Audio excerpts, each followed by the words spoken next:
The Reformed Gamers is brought to you 100% independent and ad-free thanks to our dear patrons over on patreon.com/thereformedgamers. To get yourself sweet perks such as early access to all of our episodes, special episodes of the podcast, and more, head over to patreon.com/thereformedgamers today and consider lending support to the show. Without further ado, let's hop into the show.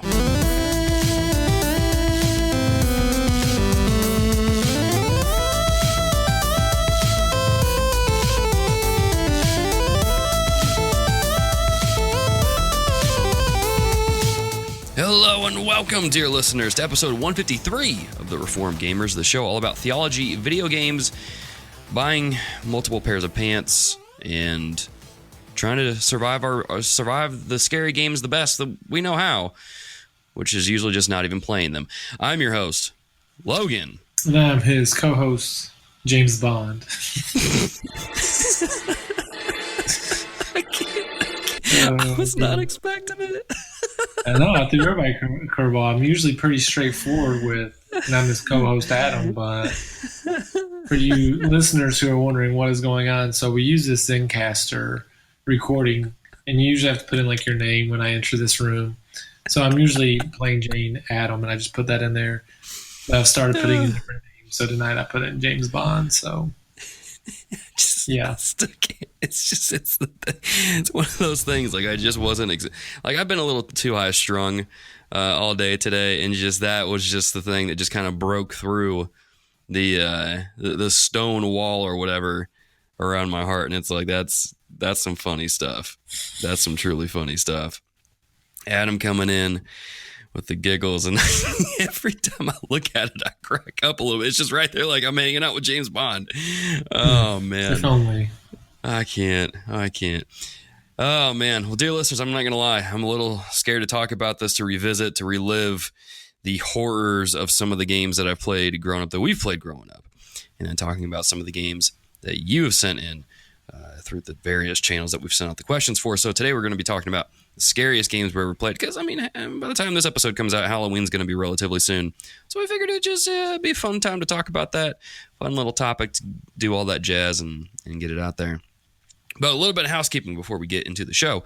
As always, the website, thereformedgamers.com, loads of new content going on up there. You can check out the review for Control, Creature in the Well, Link's Awakening, and our Pokemon retrospective series. Wesley's like knocking it out of the park with the different series things, the Dragon Quest and all that. Just go to the website, check it out. Also, fun fact about our reviews, a new little section at the end of them is titled Note for Parents, or Notes for Parents, one of the two, where basically we just let you know, here's some of the content that's in the game, whether or not it's okay to play with the family all together, or if there's just some stuff you need to be aware of. That's in there in our reviews from now on at the very bottom. So be sure to check that out if you are a parent and you want to pick up a game and you're wondering if you should pick that game up and play it with your kids, or wait till they go to bed, or just not pick it up at all. That's on our website, thereformedgamers.com.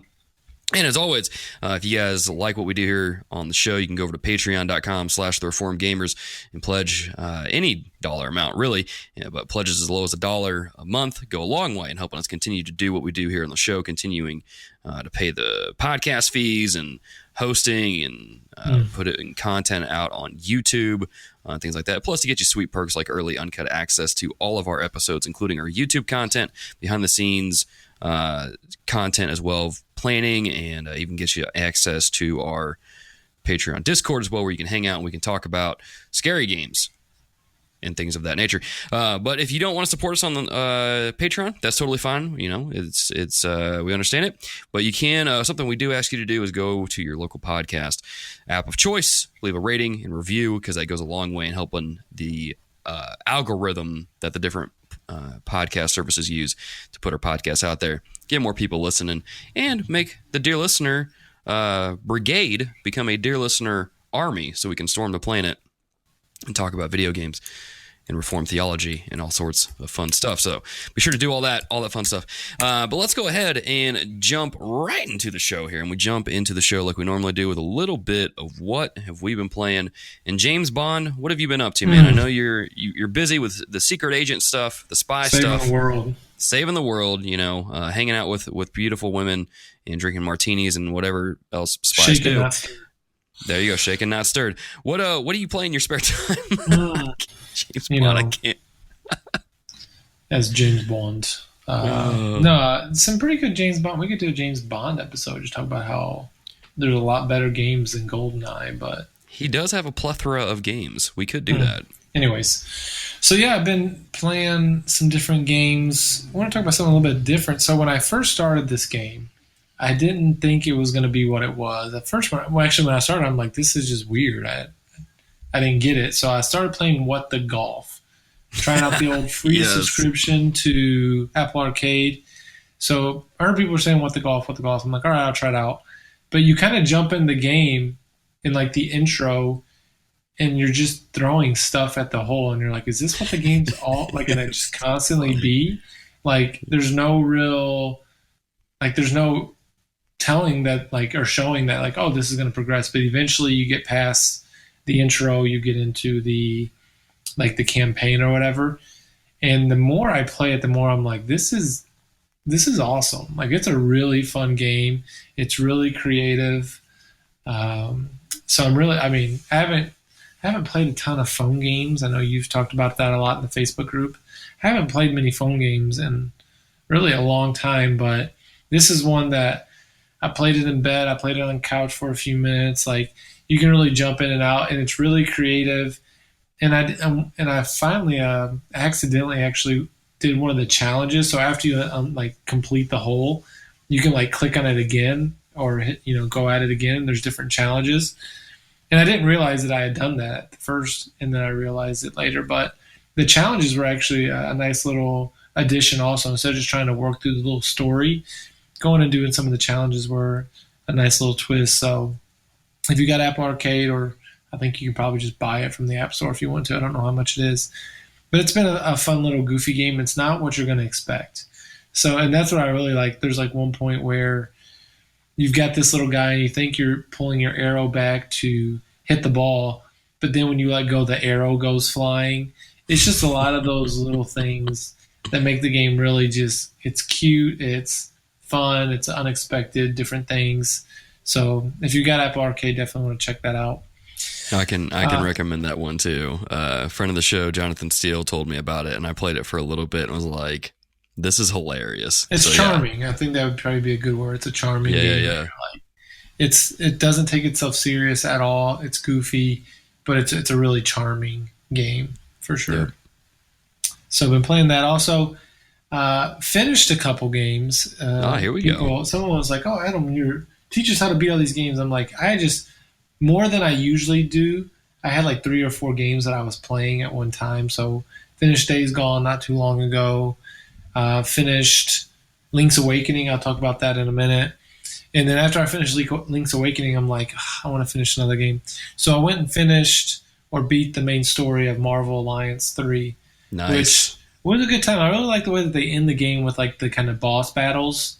Mm-hmm. You kind of have a run of different bosses, and I don't want to give away any spoilers, but even the twist at the end of kind of who helps you out, that was an interesting twist. Didn't see that coming. So it's a fun game. Part of me hopes and wishes I go back to it and unlock other characters. I didn't do any of the challenge rifts and stuff like that. Oh, man. Part of me like wants to go back and do that, because as you play that game, as you get towards the end, if you didn't grind early, you basically have to use the characters that you're unlocking towards the end. If you want to be at the right level. So I kind of, the last probably third of the game was using Black Panther. Iron Man was the one person that I kind of ranked up consistently. And then I was using Deadpool, and I was using Storm, which is not a bad combo. Storm was a beast. Black Panther had some good moves. I really liked a couple of Deadpool's moves, like where he kind of throws bombs everywhere, grenades. Yeah. So, they definitely had some advantages to the different characters, but I wish that I didn't feel like I had to use those characters. Like I would have loved to have used some different ones, but that would have required a lot of grinding to get those characters to the level that I would have needed them to be at. Because even playing on friendly, the game wasn't necessarily easy. It took some challenge and some teamwork and cooperation amongst the different characters and timing of when to do special attacks, when not to. But it's a great game. I mean, it was not on my radar. I didn't care anything about that game when it released, and then people kept talking and talking and talking about it, and then I got hooked up with a copy um, by you, and man, I'm really glad I played it. And Yeah, I played man. some of Marvel Alliance 2, but I Hmm. never finished it. So this is really the first one that I've ever played all the Oh, way through nice. and completed, and I really enjoyed my time with that. I think I played it on the TV, and it looks great. I Hmm. mean, it looks good on the small screen, but when you put it on the big screen, you just really see the details and the characters and things like that. Yeah. So really glad I came back around and finished that game. Now, And then, go ahead. have you tried the new content update that they just put out, adding in the Gauntlet mode for the Marvel Knights package? I didn't try it out. I saw one of the DLC, like the vampire mode or something like that. Hmm. I saw that one. I seen that they were there, but I didn't go back and play it again. Gotcha. It's a It's game worth that I trying plan out. on. I think I'm going to keep it because I think whenever I have like nephews and nieces in, Yeah, like yeah, that's a yeah. game I can say, hey, let's all jump on this and play it, and they can button mash and kind of get by. So it's probably a game I'll keep longer than I keep most of my games. Yeah, man. So Right on. Well, cool. I'm glad you enjoyed that. yeah, I appreciate you hooking me up, and it's Yeah, been man. a fun ride. So and then like I said, I finished Link's Awakening, which talk about charming with What the Golf, another just really charming game, and I know you're gonna Oh, have a lot yeah. to say about it. But really good time. I mean, it was a quick game, which I need to remind myself you can't have it all. I'm on here complaining about how long Days Gone is. I can't get on here and complain about how short Link's Awakening is, depending on how you played it.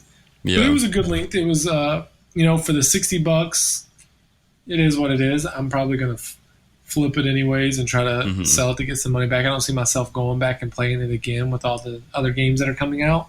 Yeah. But it was a great game. It was fun. Love the art style. I know you mentioned this on Facebook or Twitter, like just some really cute moments with the characters that were endearing, that were funny. Hmm. There's just a lot of really good things like in that game, and the way that they remade it is exceptional. I mean, it's really. I know a lot of people are clamoring for a new 2D Zelda game with that similar art style, and I'd be down with it. I really think it was a great job. So yeah, finished that, and so that's kind of what I've been playing over the last week and a half or two. Right on. Cool, man. Well, as far as what I've been playing, then I too have beaten Link's Awakening. I did that last night, the night before we were recording, and I'm gonna be honest. I'm a little upset that I beat it.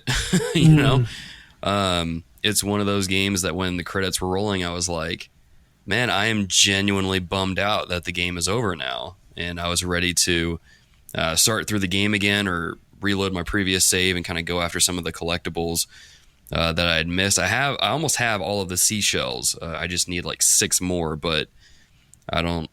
I'll probably come back and do Seashells that. by the seashore. Yeah, seashells down by the seashore on Caholen Island. But I'm probably going to go and collect all the rest of those stuff probably around Christmas time when I'm hanging out with family and there's some downtime, and hopefully I'll have some other games knocked out of the way by then.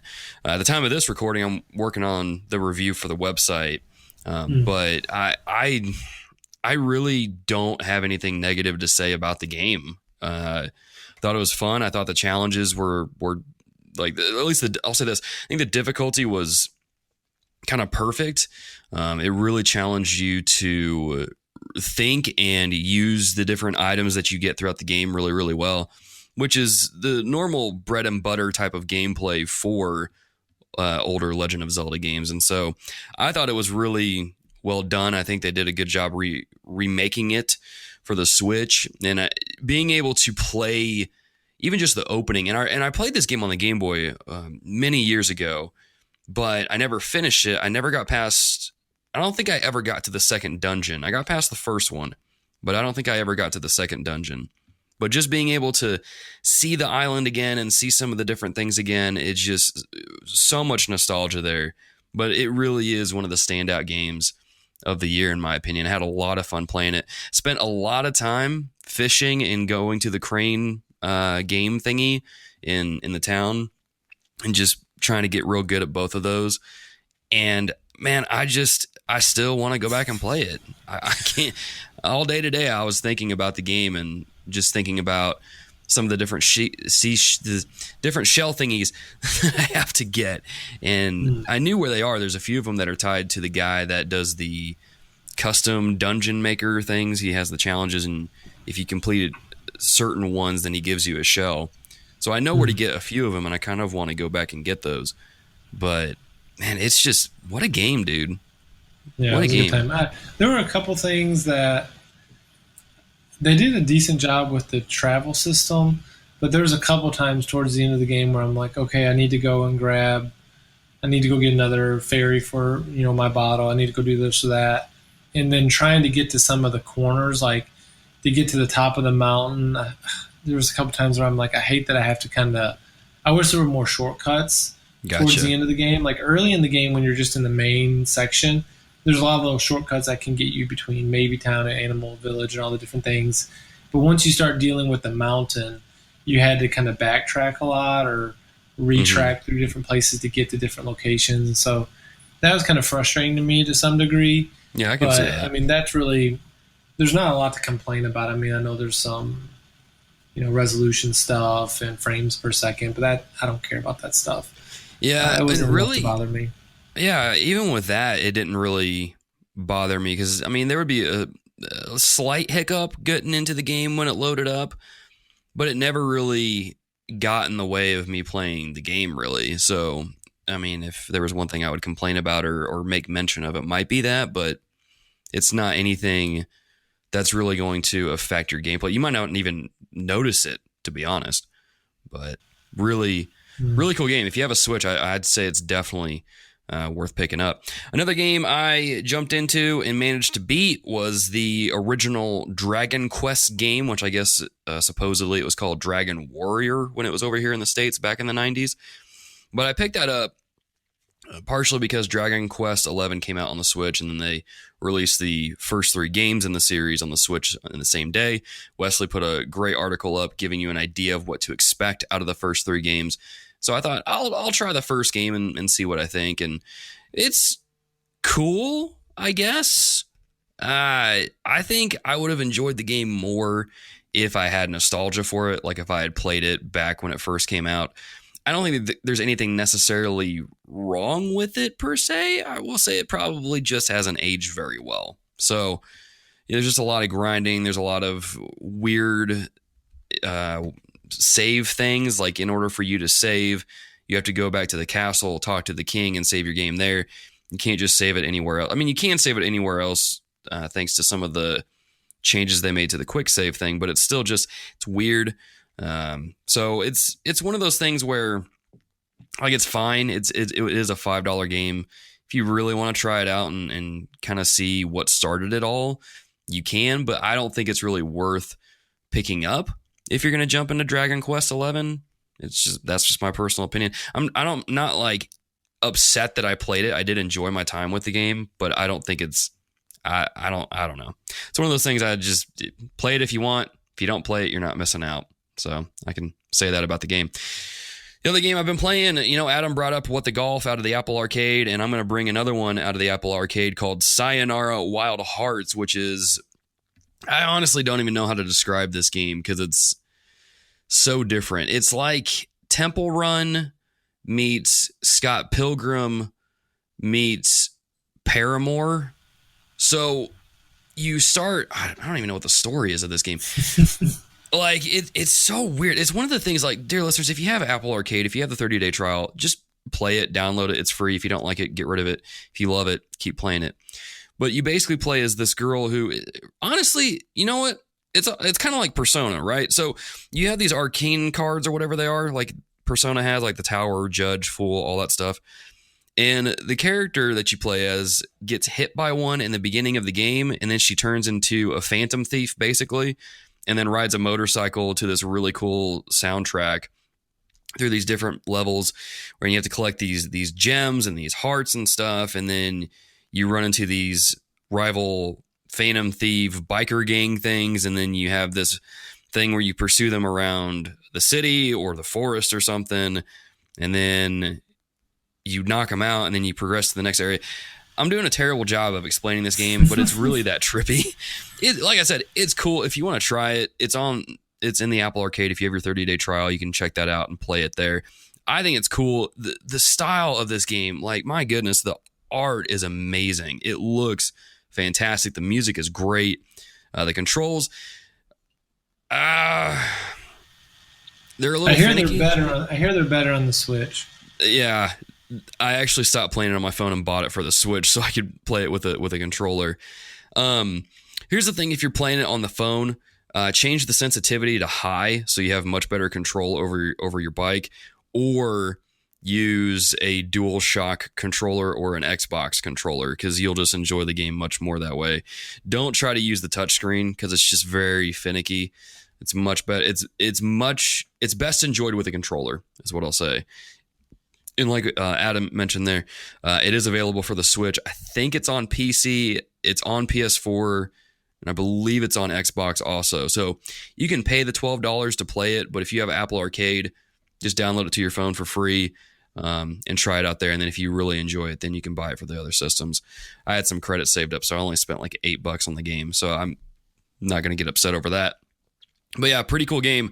Really enjoying it. I'm surprised because when I first saw it at the Apple keynote thing, I was like, that's kind of, like, it looked cool, but I'm probably going to hate the game. No, I enjoy it. It's fun. It's a good time. I like it. So that's Sayonara Wild Hearts on the Apple Arcade. I love how our show is getting a little more eclectic in that we're talking about mobile games more now. It's weird. Apple Arcade working miracles. It is. It's doing something. Who knew?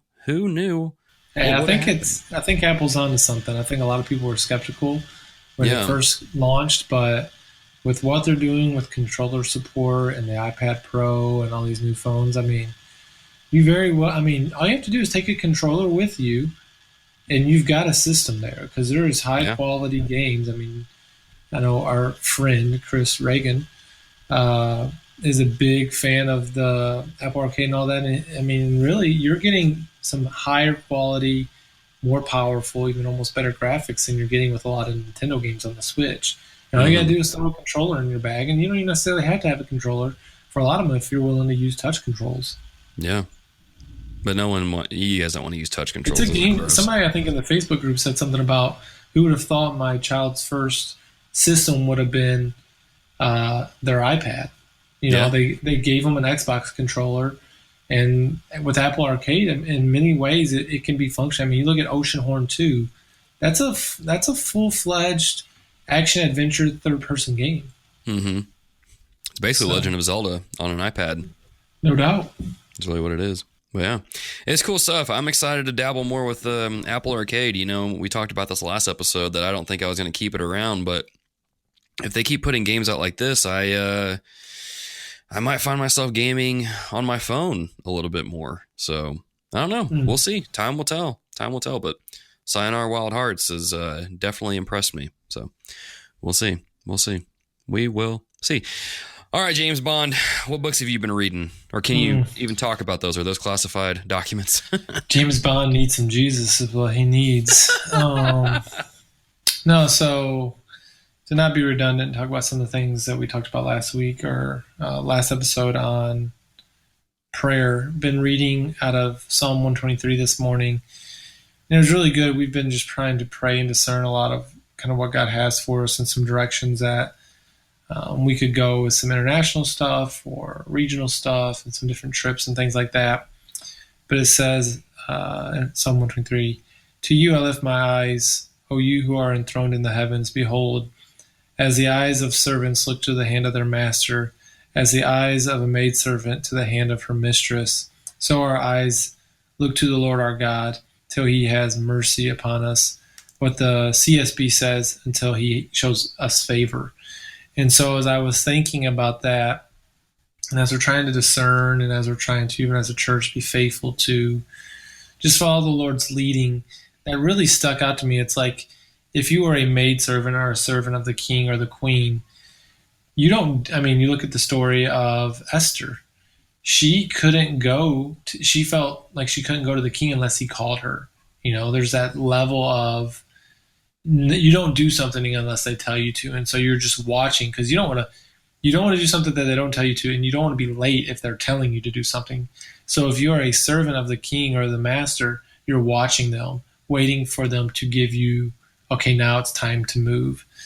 And so I really like that as that illustration and that imagery of, as we're watching and praying, Lord, what do you have for us? What do you have for us to do? It's almost like we're watching his hand, just waiting for it almost, to flicker.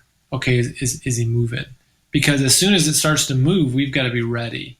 We've got to be ready to act, because we don't want to wait too long or we can miss it and there could be judgment. But we don't want to go before him. So there's really that urgency and that focus of, we need to watch the King. We need to watch our Master. We need to watch our Lord and wait for him to direct us. And as he points, as he says, come, or as he says, go, or go here, go do that, when he calls us, that's him showing that favor. Again, that Esther talked about. If she was called to the king, that was him showing her favor. But as the Lord tells us to do things, and as we look to go and to reach the nations and to reach our towns and to do different events, again, we don't want to be lazy, but we don't want to be presumptuous. We want to be right in the timing of God. And so as we watch him, as we wait for him, man, when he tells us to go and to do something, just to act upon it. And so it was just a really good message that God had for me today as I was in my quiet time and just saying, Lord, help me to watch you as a servant watches their master, not moving before you tell me and not delaying when you've called me, but being, watching for your favor and acting when you tell me to. Right on, man. That's good. That's good. Wow. I like it. Well, as far as what I've been reading, I'm pretty much on the last chapter of Dangerous Calling by Paul David Tripp. So really, by the time that this episode releases, I'm sure I'll finish the book by then, unless I procrastinate that much. But I would recommend this book to anyone in ministry, whether you're starting out or you've been there for a while. It's really good in how Paul just talks about the different things that you are going to face in ministry, the different temptations, the different struggles, and things of that nature. There's a particular part where he talks about, in the last part, of the danger of like arriving or something like that, talking about really the mindset that we tend to have in ministry where we feel like we've arrived. And so we deal with a lot of pride when it comes to that. And so that leads to us as pastors, isolating ourselves from other people. He really made an emphasis on, we as pastors need to be, involved in our community. And what he means is, don't lead the Bible study, participate in the Bible study. And we get in this mindset sometimes of, and I'm bringing this specific part up because it kind of resonated with me, is that, when you even mention that idea, and I've thought about this before, that I was like, jumping over my words. The idea of me going to a Bible study rather than teaching one has always kind of rubbed me the wrong way for the past few years I've been in ministry, because I've thought, well, why do I want to go and listen to someone butcher the Bible when I know I can teach it better than they can? And he talks about that specific mindset.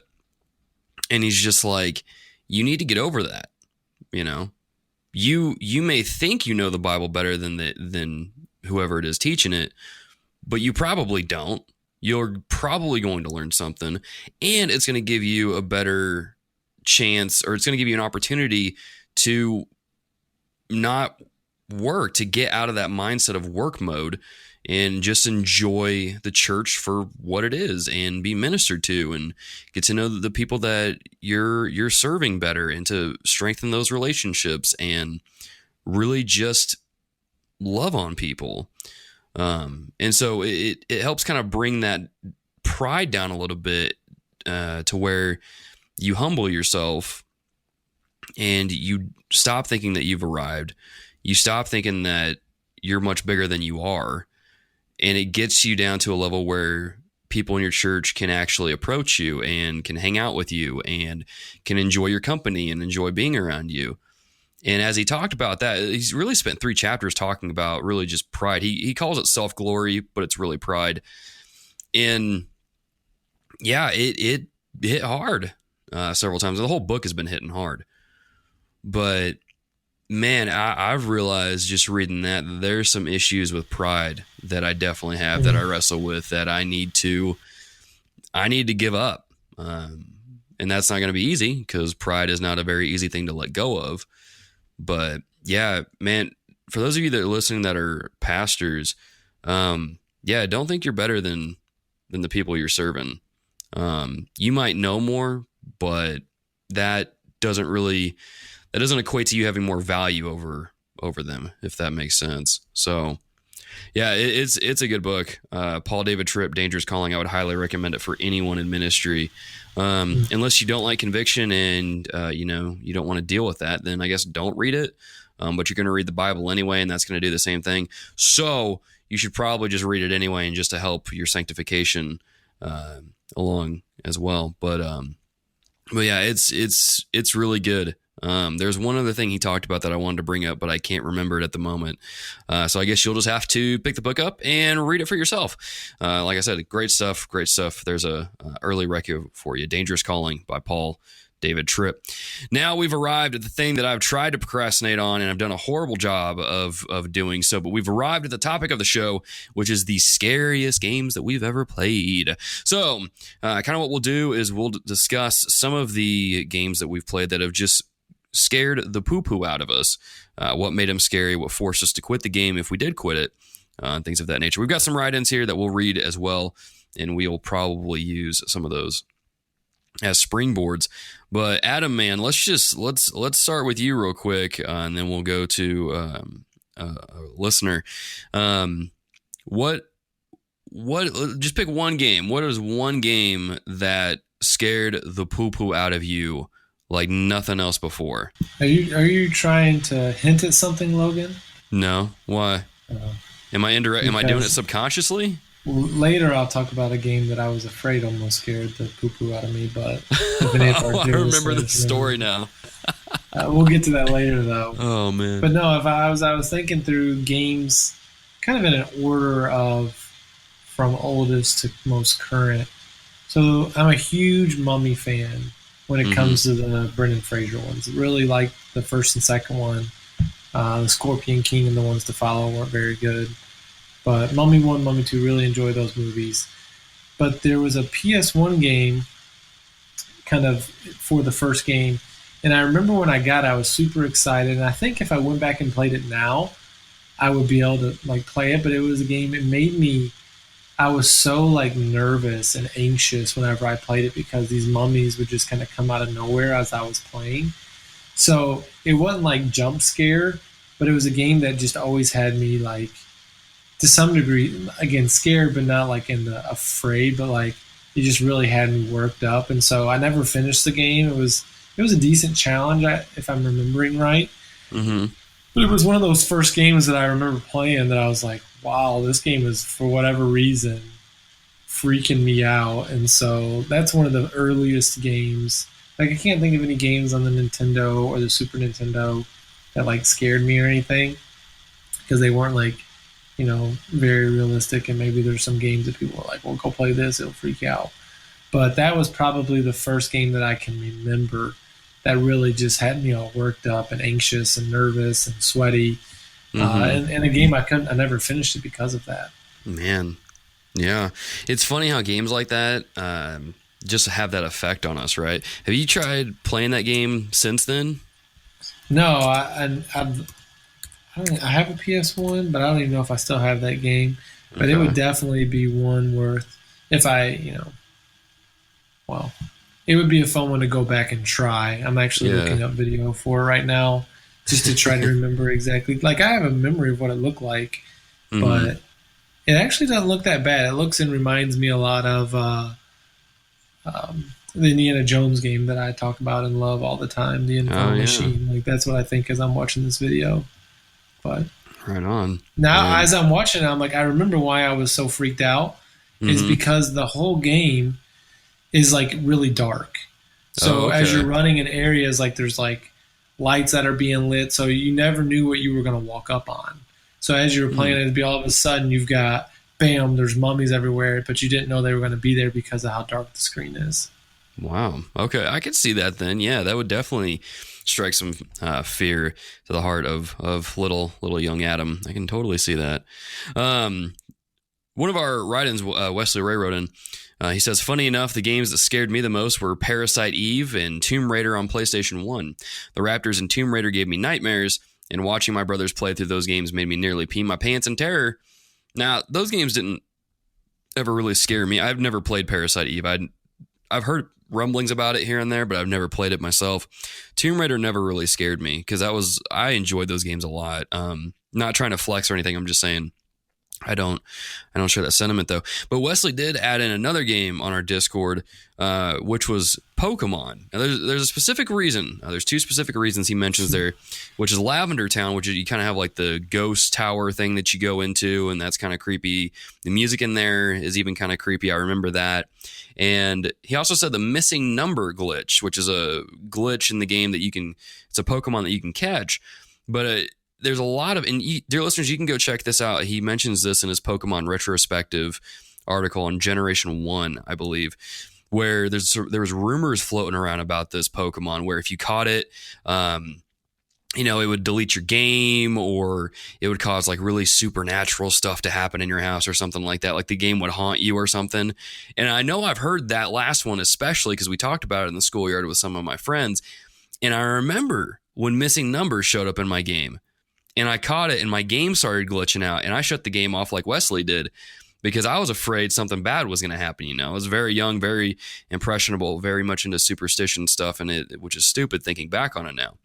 But man, I remember that too. That definitely did scare me for sure. I don't know if you ever heard about that or not, Adam, but yeah, that was... No, I never have. Man, it was something else. But then years later, I caught it again and was like, oh, this is cool. I have a glitch Pokemon. So I obviously got over it. But man, when I first played it, definitely scary. But one of my games, actually, there's a lot of games I can talk about, because I'm just scare very easily. But one of the games that I wanted to bring up for this, and this is probably one that scared us all when it first came out, but is the Slender game. Adam, I don't know if you remember that or not, but I don't dabble in that dark stuff. Oh, okay. This is a tough topic for me. Like, I don't play a ton of super scary games. Yeah. Most of them are atmospheric more than like meant to be like horror or scary games. Right. Gotcha. So they're more scary by just the design, like the look of it, not just the intent behind the design. Gotcha. Exactly. But yeah, I tried Slender back when that was big on YouTube. It seemed like everybody was playing that, and I thought, hey, I'll try it on my Mac, play it for myself. And if you've never played the game, dear listeners, the premise is you're in this forest, you walk around, you collect notes, but you're being chased by this Slender Man, which is really a faceless guy in a suit that has like really long tentacles or something like that. They made a really terrible movie about the game, actually. If you want to check that out, I guess. But I remember playing it, and just when Slender Man comes up around you, you start having static go across the screen. And I remember the first time I played it on my Mac, and my wife was sitting next to me, and I was playing it, and it started the screen started doing that static effect, and I started freaking out, started running, trying to get away, but the static would get worse. And I turned around, and the static guy was like right there, and then his face showed up on the screen, and I screamed, man. I flipped my laptop over, I almost broke it, which is a really dumb mistake. But that game scared the poo-poo out of me more than anything else. Like, it just... Didn't like it. I never played it again after that. I think there was a free one they put out on PS4, and I redeemed it or whatever. Like, I put it on my system. Haven't touched it though. Have no desire to play that game ever again. Slender can just go far, far away. It can go to the landfill where ET resides and just stay there. So, but yeah, nope. Adam, what's another one that kind of got you, man? Man, I'm just over here watching. I gotta share this video with you. I'm watching this mummy video still. Is it freaking you out? And it is, dude. I 100% don't even feel bad about this game freaking me out. Like, it's so, like, you can't see anything. You just have these, and I'm not even listening to it with the audio. I'm sure as a kid with the audio, like, this game was so. Again, it's not meant to be scary per se, but the atmosphere of just. Dark, and you every once in a while get a torch. The only reason you know a bad guy's coming at you, a mummy, is because your gun's kind of auto aim. But okay, man, I gotta stop watching this, or I'm gonna be distracted. It's gonna freak him out. Freaking me out. This is probably a terrible topic for us to do because we normally record late in the evenings, and so this is going to give us nightmares for sure. So there you go, dear listeners. You enjoy that. but No, the yeah. next game that I probably would want to mention is, so this is a game I played when I was in college. And again, it was the atmosphere, it was the way, the characters, the voices, the audio, and that was BioShock 1. So it was one of those games where, you're walking around, it's again got that dark look, and you go into some of the rooms, especially early in the game, where you're in like the theater, and you have to kind of fight off these different, what do they call the main bad guys in that? The splicers. Splicers. I want to say slicers or something. Close. The splicers. You hear them walking around. They're dragging their hooks or they're dragging their weapons, and then they, in that scene in particular, you have spotlights that are just all over the place because you're dealing with the stage, and they've got rabbit faces on and all these different masks. Yeah. That game freaked me out a lot. It was a game where I could only play it in again, shortened times. I play it for maybe an hour, hour and a half, and I'm like, all right, I got to put this game down because it's freaking me out. Yeah, so I have played that again multiple times, and again, still kind of freaky, where because of just what they do with the audio, but definitely not what it felt when I was first time playing through it. So yeah, that'd probably be another game that kind of freaked me out. Yeah, I remember when I first played that with my former youth pastor, actually, who's one of our patrons. Yeah, especially that opening segment when you're going down into Rapture for the first time, and then you hear one of the splicers. I can't remember what they say exactly, but it's just so creepy because it's dark. The lights are flickering. Yeah. You kind of see shadows of the splicers, and they start attacking the bubble thing or whatever it's called that you descended down into the city in. And man, it really sets the tone for the rest of the game because there's some other parts in the game where it messes with you a little bit. It definitely gets you. And you never know, if something's going to jump out. They have all the mannequins all over the map. Yes. And all of a sudden you'll walk up to one and then it comes alive and you just jump scare or you blow it up if you've got the right gun up and whatnot. Mm-hmm. So... yeah, there's a lot of that game had some good jump moments for sure. Yeah, it did. I'd forgotten that the original BioShock was like that. It definitely leaves an impression for sure. I just forgotten that because we played it through so many times now. We even did an episode on it where it's we're just kind of used to it. But yeah, that first initial playthrough of BioShock, oof, yeah, that'll get you. That will get you. One of the other games that I want to talk about, and this is something that several people wrote in about, Micah Hendrick, Nate McKeever, Clay Brandon, all mentioned Resident Evil 7. Clay Brandon says it's definitely not the best game in the series, but he does think it's the scariest. Had a few good jump scares. Nate and Micah both talked about playing it in VR, which is just terrifying.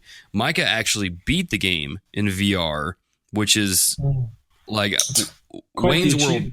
Yeah, Wayne's World moment right here was we're not worthy. I tried to play Resident Evil 7 in VR, got 5 minutes in, was like, nope, too scared, not doing it. I was hoping this was going to be when you make your announcement that for the YouTube you're going to be playing through it. I'm going to try and work up the courage for it, but I don't know if it'll happen. So I might upload it in the time between episodes, and it'll already be live, and dear listeners can go check it out now, or I'll have chickened out and not have done it because it's just it's scary. But yeah, dude, the thing is with that game, because I've beaten it already. I went back through it earlier this year, I think it was, and I beat it. And the opening into that game is scary. It really just kind of gets under your skin. It's really unsettling and unnerving.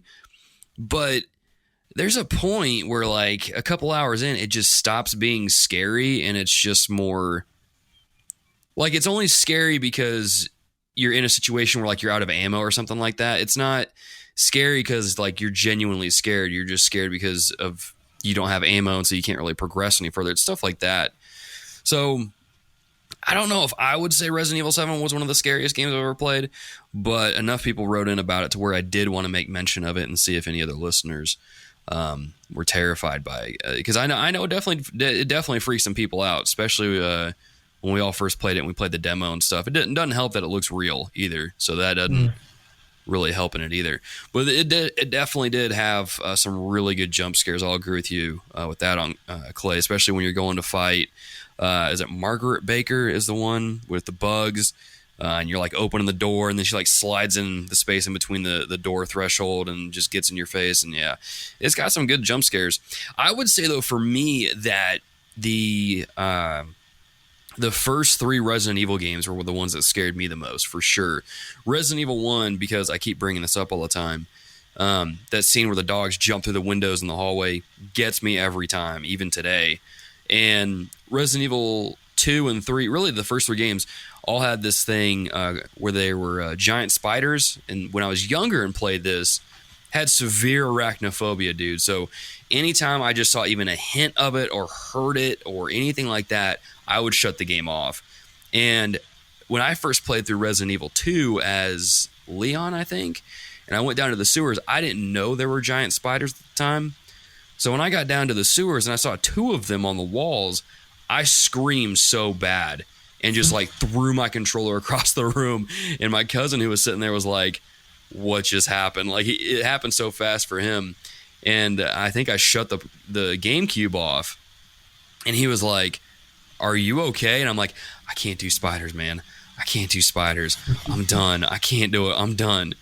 But what doesn't make any sense about this, I took the game back to the video store, and then I rented Resident Evil 3 and brought it home and played it for 10 minutes and stopped because I was so afraid of spiders jumping out again. And I was just like, I can't do it. I can't play these Resident Evil games. They're too scary. I don't want to play them anymore. So, yeah, man, the first 3 Resident Evil games messed me up as a kid because of the giant spiders. It wasn't the zombies. Wasn't any of that. It was the giant spiders. They freaked me out. Now I've played through the first Resident Evil, and I'm like, yeah, whatever. I've got a grenade launcher. I'm going to roast these suckers. But man, as a kid, no sir, not those games. Adam, man, what's your next one? Yeah, I got a couple I could mention, but I'll mention this one, and this is kind of alluding to my story earlier. So you probably recall this. So there's a game on the PlayStation 4. It's a game style that I'd never played before, and it literally almost scared the poopy out of me. So that game would be Bloodborne. Oh, okay. Yeah, Persona. It was, I'm trying to think of another funny game, but I can't think of it off the top of my head. But yeah, Bloodborne. That game, again, that game is supposed to be intense, hard game, challenging game. It's definitely got its moments, similar like we were just talking about with BioShock, where you're kind of running around like do do do do do, and then something jumps out from behind a barrel, just gets you, or attacks you randomly. So that's basically my story. I was playing the game, and I'm like, I was never very good at the game, but I had learned the first couple levels and was advancing and learning different things. But I'm trying to advance, and something literally jumps out from behind me, and I like jump, and as I'm jumping, I like farted in the act. So it's like, ah! And I'm like, oh geez. I'm like, I gotta press pause for a second and go check my pants. It literally just freaked me out and scared the farts out of me. That's awesome. Luckily, that was all it was, but that game made me jump all the time. It was hard. Again, just the atmosphere of that game. Really great game. I'm not very good at them. It took me getting help from people on the multiplayer side, like ringing the bell to finish it. But that was another one of those games where I'm like, okay, I'm going to try to get to the next lamp. Okay, I got it. Now I'm going to save and turn it off. But that game was fantastic. Great gameplay. You kind of learn, okay, if you don't want to level up, you can just run by most of the enemies by running and rolling if you're just trying to get to the next area or get to the boss. But if you're like playing it, really trying to focus and level up your character, there are a lot of moments to get scared if you're not paying attention. For sure. Clay Brandon mentioned that one too, and I was thinking about it too. That game scared me as well, not because it scared me because of how bad I was at the game and how hard the enemies were. But I remember one boss, I can't remember its exact name, but it is a spider queen thing. And you're fighting it in this like dream world kind of thing almost. and it sends like these little spider minions at you. And I had the hardest time playing that for the same reason. I don't like spiders. I don't do with them. I don't rock with them, right? My arachnophobia has gotten better because where I live, they're just everywhere. So you just get used to it. But man, when you're the queen's sending them after you and they're charging at you, it's like, no, I don't mess with this. I don't mess with this. This is why I had a hard time watching the second Harry Potter movie, was because of giant spiders. Like I don't roll with this stuff. But I got to a point, like it's one of those things where you get mad at it and you have these weapons. It's like, I'm just going to go to town and knock this thing out as fast as I possibly can. And I got back and I got over it pretty relatively easily. But man, I think the one that scared me the most was the final boss, the Moonchild or whatever it was. Yeah. Golly, that thing is terrifying. Not only in the way that it looks, but in how hard that thing hits. I had to get people helping me all the time on that one because I couldn't solo it at all. It was brutal. It was brutal. But yeah, for sure. That's definitely a game that's hard to play through because of just the gothic art style to it. You know, it'll mess with you for sure. Let me see what other ones we've got here. Now, Adam, did you ever play Outlast?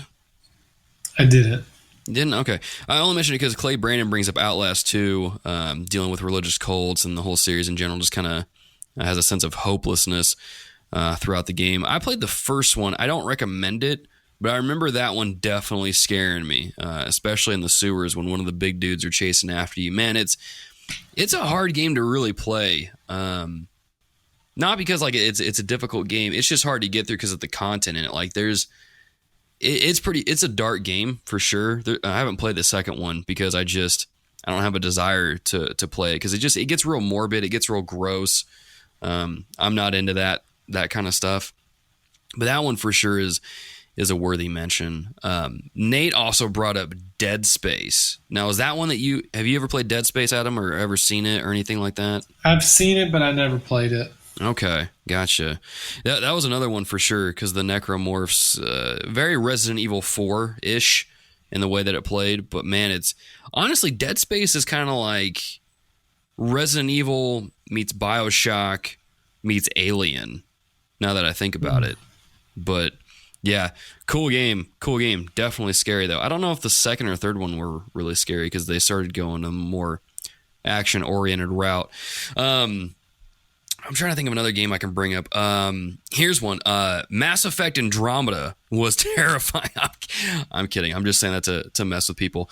One other game I do want to bring up, though, because I did mention it when just now talking about Dead Space, Alien Isolation. Oh, man. Now, here's a fun fact about me, dear listeners. I love the Alien franchise. Alien and Aliens are two of my favorite sci-fi movies. They're great. I love those movies. Alien 3, take it or leave it, is what it is. Alien 4 I thought was kind of garbage. But, man, the Alien Isolation game perfectly captured the atmosphere of those movies. Just that sense of, well, isolation, but also that sense of, in the original trailer for the movie, they say that line of "in space, nobody can hear you scream." Man, that game, from the moment you get in to the moment you finish it, or I assume, I've never finished it because it just scared me so bad. You really feel that. Like, you really feel like you're alone on the space station, and you really feel like, man, it's just you and the alien, and you got to figure out how to get past it. And it's a terrifying game. It's really unsettling when you hear the alien kind of make its little noises and you hear it climb out through a vent or something like that, and you have to hide, and the alien's walking by you, and it stops in front of the locker that you're in, and you're like, oh man, am I good? Am I safe or something? And you never know what's going to happen. It's a very tense game to play. Like I said, I've never finished it. There are people on Twitter telling me to play it for October and maybe put some content up for it. And man, I'm going to be honest, I hesitated a little bit because it's scary, and it doesn't help that the face huggers look like spiders. So I'm like, I don't. Face huggers, what a name! I know, right? That gets me thinking of another game that had scary moments, and yeah, I didn't think of it initially, but when you said face huggers, it made me think of Half-Life. Oh, yeah. Those are the things that would jump out at you and scream and jump on your face. Yeah. That game had some scary moments. Yeah, it did. Man, I had forgotten about that too. You're right. That's a game I never finished either because of that. I hated those things. They looked more like turkeys, which was kind of comical.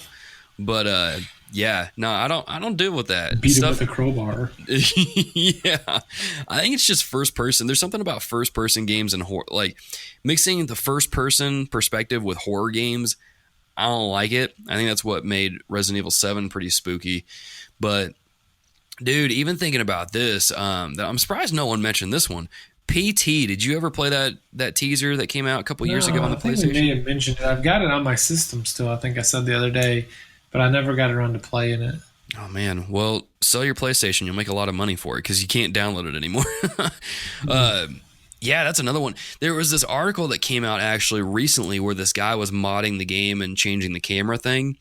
Apparently, that I can't remember the character's name, but that ghost lady that will get you from time to time. Apparently, after a certain point in the game, she's like literally hovering right behind you the entire rest of the demo as you're playing, and I'm like, that's even more terrifying. I don't want to play it anymore. I remember playing that though when it first came out, and man, I had the hardest time playing it. And again, it goes to this idea of these games look so realistic now, and so it definitely it raises the creep factor up several levels. And man, it just, I don't think I ever finished it. And no, I did finish it once. I did, but man, it was scary. It was scary for sure. For sure. That's one that I can't play it because I don't have it on my system. So, Adam, I might have to just fly up there to where you are and we'll play it or something. But yeah, man, it's, I don't like thinking about it. I picked a great topic for us to record at nighttime. Oh man. But Adam, are there any other games that you can think of that kind of scared you a little bit growing up or even maybe recently? The last game kind of recently was probably Resident Evil 2. It just had that suspense. Yeah. Maybe as much suspense as more than scary. Yeah. I mean, when you got Mr. X chasing you around, there's definitely some like, where'd you come from? Yeah. You're like walking somewhere and you're like, where did he like walks out the door and you're like, all right, I got to run around these tables, play chicken with him for a little bit. I think that kind of helped lower down the scariness of that game. If you get like if Mr. X is chasing you and there's like a chair or even a desk in the way, you just walk around it and just kind of he just keeps looking at it. It's more comical than anything else. But yeah, it definitely has its moments, especially when you hear his footsteps kind of picking up, like, oh snap, and then he busts through the door and you're like, oh no, you got to run. Or you don't hear something, then all of a sudden he's busting through your door. You're like, what in the world? Yeah, man, what a game! What a game! I should play that again. Dear listeners, if you haven't listened to our episode on Resident Evil 2, go listen to that. That was a fun one, for sure. For sure. I was trying to think of some other games, but I can't really think of any other ones aside from that. One of them that Skinner did mention, I've never played the Siren games, but he mentioned that he played Siren on the PS2, and it was a game that he got it as a game for his wife to watch. And he said that was a regret I won't repeat. And no, he did not finish it. So I don't know about Siren. I think that's the game. I'm thinking of Fatal Frame is the one where you take pictures and there's ghosts and all that. I don't know what Siren is actually. But yeah, he also mentioned Metal Gear Solid, playing it the first time, and Psycho Mantis reads your memory card and does all that. And it makes it seem like he's reading your mind. That really freaked him out. I know it freaked me out because I played it on the GameCube, and when Psycho Mantis comes up and he's like, oh, I see you like to play a lot of Smash Brothers. And I'm like, it's like he can read my mind. Again, I was very impressionable and very superstitious as a young kid, very just naive in a lot of ways. And so I really thought Psycho Mantis was reading my mind, and I almost took the game back to the video game store. But then I didn't. I went through to beat it. But Adam, now you played the first Metal Gear, right? I played all of them, yo. That's right, because there was that period you got a PS. That's right. Did the Psycho Mantis fight ever scare you or anything like that, or had you kind of already had that spoiled for you? It didn't really freak me out. I was probably using a walkthrough or something like that because I wasn't running all around trying to figure it out. Yeah, so you kind of already knew that it was coming. Yeah, kind of knew what to expect. Gotcha. Or how to beat it at least. Yeah, man, for sure. For sure. Right on. Well, that's really all I can think of. Listeners, if you have any games that just scared the daylights out of you, and you got a funny story behind it too. Maybe it scared the poo-poo out of you, or maybe almost scared the poo-poo out of you. Let us know on the variety of outlets that you can contact us: Twitter, Facebook, Instagram, YouTube, all that fun stuff there as well. But yeah, fun little topic. I thought this would just be a fun little episode for us to just kind of go over, to reminisce, or I don't know, maybe provide some nightmare fuel for us for the evening. But yeah, like I said, it's a good time. One thing I will add to this though is, we there's a tendency, especially when we're watching horror movies or playing video games or things like that, where we kind of forget how protected we are in Christ from different spiritual forces and things like that. It's a good reminder to be reminded of that. Christ has got us, we're protected, and I think even there is a use for the horror genre as well to remind us of that, to remind us of how God has protected us, how God continues to protect us and provide for us. And so, it's just something. It's a good thing to think about. It is all that is. But yeah, so cool stuff there. Now, again, since this is the second episode of the month, this is our patron thank you episode. I know we did it recently in the last episode to make up for September. We're going to go ahead and do it again. And really, like we've said before, we've said it at the beginning of the show, we'll say it at the end, we'll say it all over the place. If you like what we're doing here at the show and you want to lend some support financially to what we're doing here, you can go over to patreon.com and do that. Pledges as low as $1 a month goes a long way. You know the whole spiel. So some of those patrons, though, have continued to support us and just continue to support us so we can grow, make different pieces of content, continue doing the show, upgrade equipment, all that kind of stuff. And so we want to thank you guys for continuing to do that over on Patreon. And those patrons are Alex Castellanos, Andrew Steedman, Austin Goudreau, Caleb Schmidt, Christopher Commander, Colin Gregory, David Matthews, Derek Smith, Eric Bryant, Gareth Evans, Jake Walker, James Barker, Jeff Wofford, Jesse Penny, Joanne Monroe, Josh Broccolo, Kiefer Winborn, Clay Brandon, Luke Strain, Mark Fromy, Matthew White Chocolate McDougal, Micah Hendrick, Michael Toller, Nate McKeever, Ryan1701E, and Wesley Ray. Guys, thank you so much for your support over on patreon.com. We appreciate that stuff, and appreciate you guys hanging out with us in the Discord channel, or even just in the variety of platforms that we have: Twitter, Facebook, Instagram, YouTube. If I'm forgetting any, it just happens. Words are hard, right? Thoughts are hard. So, but anyway, so yeah, so that is it there. Hopefully, you guys are having a great October. Don't forget, Halloween and stuff is all around there. Have fun, be safe, and all that jazz. But at the same time, remember Reformation Day as well. We wouldn't be a Reformed podcast if we didn't bring that up at some point. So remember Reformation Day. Watch the movie Calvinist or something like that. Or maybe just talk about Reformed theology and kind of what Reformation Day is all about with people in your church. Fun stuff. But before we let you go, some recos. Adam, man, what should our dear listeners check out this week? Yeah, I mentioned it earlier, but check out Apple Arcade if you got an iPhone, if you got an iPad. I think it's worth, again, the free month. For sure. Just remember to cancel it or whatever. You don't really lose anything.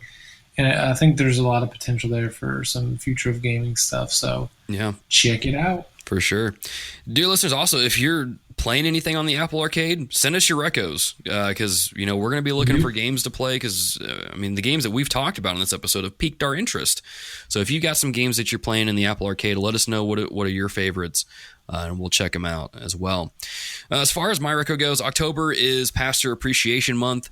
The month is not over just yet, depending on when you're listening to this.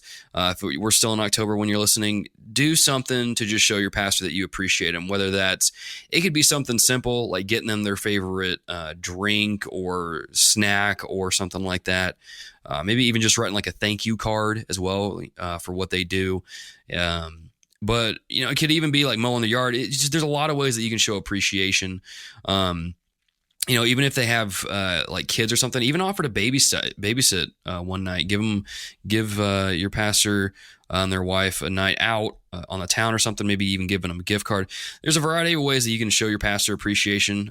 Just make sure you do that before the month's over. We really should be showing our pastor's appreciation throughout the whole year, but October is a really good month to do it, especially if you can get your whole church together to do that and just show some love on them as well. So don't forget that. From what I understand, there's some of my friends who are in ministry and their churches don't recognize this, and I'm like, that's crazy. I can't imagine doing that.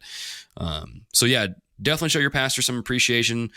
Think of something that you can do to show some appreciation, just to let them know that, hey, you know, I do see the work that you put into the church. I do see the compassion you have for us here, and I wanted to recognize that through a variety of ways. So, like I said, find some way to show appreciation, and then just go for it. But yeah, so that being said, thank you for checking out this spooky episode of TRG here. If you like what we do, I've already talked about Patreon enough. I won't beat you guys over the head with it. If you guys want some extra content, go over to our YouTube channel, youtube.com/thereformedgamers. I might have some scary games up there. I don't know. We'll see if I chickened out or not. But you can go over there and check that out. You can go over to the website, thereformedgamers.com, to check out our Pokemon retrospective series. Each week there will be a new article going over a specific generation in the Pokemon series leading up to the release of Pokemon Sword and Shield. Check it out, especially if you have nostalgia for Pokemon. It's great. But if you want reviews for Control, Creature in the Well, what's the other game? Link's Awakening, stuff like that.